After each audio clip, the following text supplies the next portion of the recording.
الله على محمد صلى الله عليه وسلم. Assalamualaikum warahmatullahi wabarakatuh.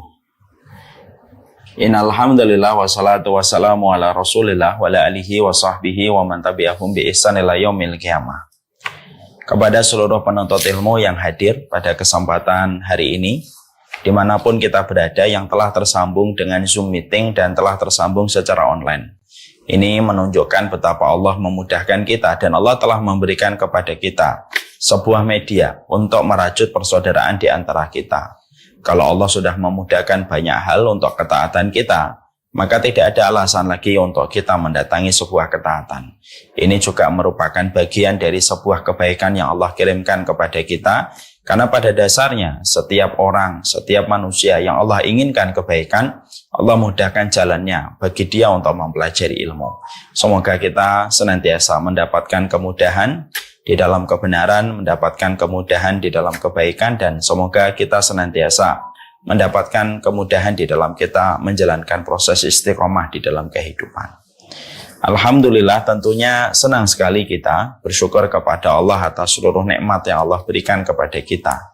Nikmat itu tidak pernah salah, tetapi yang salah itu hati kita ketika hati kita terlalu meradang, ketika hati kita terkena sakit yang menjadikan setiap nikmat yang Allah berikan kepada kita terasa kurang pada apa yang kita butuhkan pada kehidupan kita. Semoga Allah senantiasa memberikan kecukupan, karena syukur dan kecukupan itu bergandengan. Siapapun yang dia bersyukur pasti Allah cukupkan, dan siapapun yang telah dicukupi oleh Allah, tidak ada satupun manusia yang bisa membuatnya menjadi kurang kalau dia sudah dicukupkan oleh Allah. Yang kita kejar bukan kekayaan, yang kita takuti bukan kemiskinan, tetapi yang kita takutkan, yang kita khawatirkan itu adalah ketika tidak ada kecukupan dalam kehidupan kita. Itulah yang kita khawatirkan. Bukankah kita melihat ada orang tua yang sudah berumur 70 tahun, sudah berumur 60 tahun, tapi begitu haus dengan dunia, begitu haus dengan harta, begitu haus dengan jabatan dan kekuasaan. Padahal sewajarnya umur 60, umur 70 itu menunjukkan bahwasanya dia harus menghadap ke akhirat. Dan bagaimana fokus kepada urusan-urusan besar di akhirat. Tapi ternyata dia tidak pernah puas dengan apapun yang telah dicapai dalam urusan dunia dan apapun yang telah dicapai dalam urusan materi, hingga jabatan dan kekuasaan. Itu menunjukkan sekali lagi, memberi pelajaran kepada kita, berapa banyak orang yang mereka mendapatkan finansial, mendapatkan harta, tapi belum tentu mendapatkan kecukupan.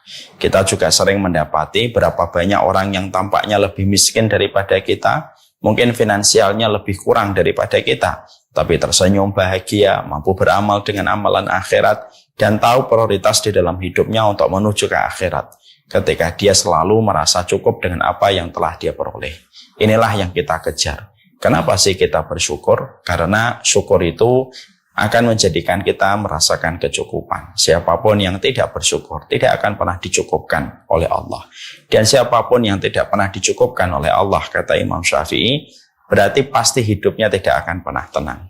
Dia akan berada pada kegelisahan, dia akan berada pada keresahan, dan dia akan berada pada kondisi depresi dan frustasi kalau senantiasa merasa kurang pada perjalanan hidupnya. Syukur, pasti Allah akan berikan kepada kita kecukupan. Semoga Allah memberikan kepada kita kecukupan di balik setiap usaha dan ikhtiar kita untuk selalu bersyukur kepada Allah dalam setiap urusan kehidupan kita. Kita akan melanjutkan perjalanan panjang kita, yaitu adalah bagaimana ketika kita menjadi seorang muslim kita dituntut, bagaimana kita memiliki obsesi besar pada kehidupan kita. Obsesi paling besar pada kehidupan kita, yang paling menenangkan untuk kita kalau kita memiliki obsesi itu, yaitu adalah bagaimana kita ingin mendapatkan keridhaan dari Allah. Siapapun yang telah menjadikan ridhanya Allah menjadi obsesi, maka dia justru akan mendapatkan ketenangan. Dia tidak akan pernah terkecewakan, karena kalau tujuannya itu sudah karena Allah, maka dia akan diberikan oleh Allah sesuatu yang luar biasa. Wala khaufun alaihim walahum yahzanun. Mereka tidak akan pernah merasa sedih dan tidak akan pernah merasa khawatir atas apapun yang telah mereka lalui dan atas apapun yang mereka hadapi. Kalau mereka sudah menjadikan Allah itu menjadi puncak keridhaan pada kehidupan mereka. Tapi ketika seorang manusia tidak menjadikan Allah itu puncak keridhaan pada kehidupan mereka, maka yang dirasakan itu adalah keresahan. Pasti dia akan kebingungan dan dia tidak tahu bagaimana disiplin dan mendisiplinkan kehidupannya. Kalau dia bukan Allah yang menjadi tujuan terbesar pada hidupnya, dia akan terus mencari simpati manusia, dia akan terus mencari respon manusia, dan berbagai macam hal yang tidak bermanfaat pada kehidupan. Kapan? Kalau manusia sudah tidak menambatkan hatinya, tidak memfokuskan pikirannya hanya kepada Allah, pasti dia terombang-ambing. Sebagaimana plastik yang diterbangkan oleh angin puting beliung, maka dia tidak ada satupun yang membuat dia bertahan. Dia akan pindah ke utara dan ke selatan, utara, barat, dan timur sesuai dengan angin puting itu ketika bergerak. Itulah ketika kita tidak menetapkan tujuan kita adalah Allah semata. Tapi siapapun mereka yang di dalam kehidupannya, mereka itu menetapkan bahwasanya fokusnya, konsentrasinya, dan tujuan di dalam hidupnya itu adalah Allah, itu sebagaimana pohon yang begitu besar, yang sudah melewati ratusan tahun tertanam, ratusan akarnya menghujam ke dalam tanah, maka angin puting beliung itu tidak akan pernah mampu menerbangkan. Dia tetap akan kokoh. Sekuat apapun angin puting beliung itu, maka tetap akan menjadikan dia kokoh berdiri. Dan itulah perumpamaan kalimat tauhid. Ketika seseorang itu telah menetapkan Allah menjadi tujuan terbesar pada hidupnya, maka dia menjadi orang yang fokus dengan apa yang dia lakukan. Dia tidak menoleh ke kanan, dia tidak menoleh ke kiri, dia tidak akan disibukkan dalam perkara yang recehan dan perkara yang remeh. Ketika dia menetapkan tujuan hidup terbesar pada hidupnya itu adalah Allah semata. Nah, inilah yang menjadikan kita faham. Kita pada sisa kehidupan yang Allah berikan kepada kita sebenarnya simpel. Mari kita senantiasa mulai belajar untuk menjadi walinya Allah. Dengan kita memberikan perhatian, konsentrasi, dan memberikan kiblat pada kehidupan kita, dan memberikan kompas hati kita hanya tertuju kepada Allah. Kalau itu yang sudah menjadi tujuan kita, wala yakhafuna laumata laim. Kalau itu sudah menjadi tujuan dalam kehidupan kita, kita tidak akan pernah khawatir terhadap celaan orang yang mencela. Kita tidak akan pernah khawatir dengan respon-respon yang ada di sekitar kita. Karena sekali lagi, orang yang telah menetapkan bagaimana tujuan di dalam hidupnya hanyalah Allah semata. Allah jadikan dia bagaikan pohon yang begitu kuat, akarnya menghujam ke dalam tanah, dan tidak mudah baginya untuk dipatahkan, dan tidak mudah baginya untuk dirubuhkan, sehingga dia memiliki kekuatan pada kehidupannya. Itulah yang Allah sampaikan pada surat Ibrahim ketika Allah menyampaikan alam tara kaifa daraballahu masalan kalimatan thayyibah kasajaratin thayyibah asluha sabitun wa faruha fis sama.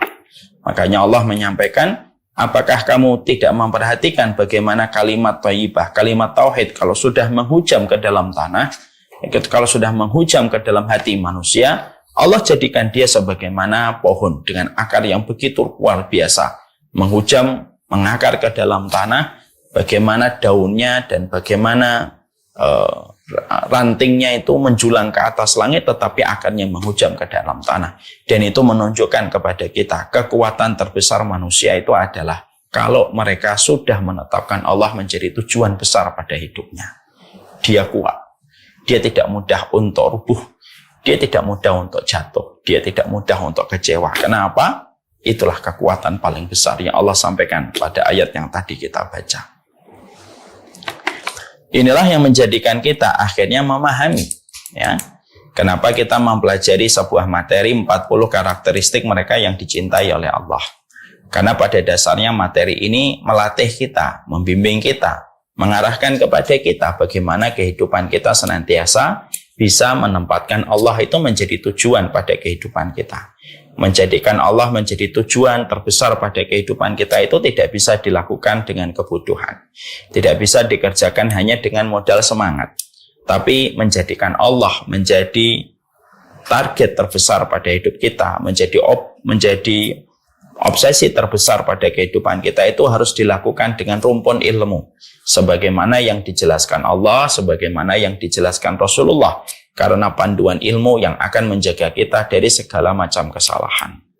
Apakah setiap orang yang menetapkan Allah menjadi tujuan sampai mereka kepada Allah? Belum tentu. Makanya kita belajar dari apa yang dikatakan oleh Abdullah bin Mas'ud. Abdullah bin Mas'ud itu mengatakan, kam min muritil khair la yusibuh. Berapa banyak orang yang menginginkan kebaikan, dia nggak dapat kebaikan itu. Dan berapa banyak orang yang menetapkan Allah menjadi tujuan besar pada hidupnya, tapi belum tentu apa yang dia niatkan itu sampai betul-betul dia mengikuti apa yang diwariskan oleh Rasulullah SAW, diajarkan oleh Nabi, dan mengikuti setiap petunjuk yang Allah turunkan di dalam Al-Quran sesuai dengan pemahaman yang diajarkan oleh baginda Nabi. Bukankah Yahudi, mereka menetapkan bahwasanya Tuhan terbesar pada kehidupan mereka adalah Allah? Tapi apakah pengakuan mereka dan keimanan mereka diterima oleh Allah? Tidak. Apakah Nasrara ketika mereka menetapkan bahwasanya tujuan besar pada hidup mereka adalah Allah, apakah diterima sama Allah? Juga tidak. Disitulah kita paham. Yahudi dan Nasrara memberikan kepada kita sebuah makna, memberikan kepada kita sebuah kesimpulan. Kalau bukan karena ilmu, tidak akan sampai manusia menuju kepada Allah. Lah inilah yang menjadikan kita mengkaji ilmu. Ya, 40 karakteristik kita ini kita kaji supaya kita senantiasa memahami bagaimana kita bisa sampai kepada Allah dengan anak tangga yang harus kita lewati satu persatu dengan petunjuk yang disampaikan oleh Rasulullah SAW.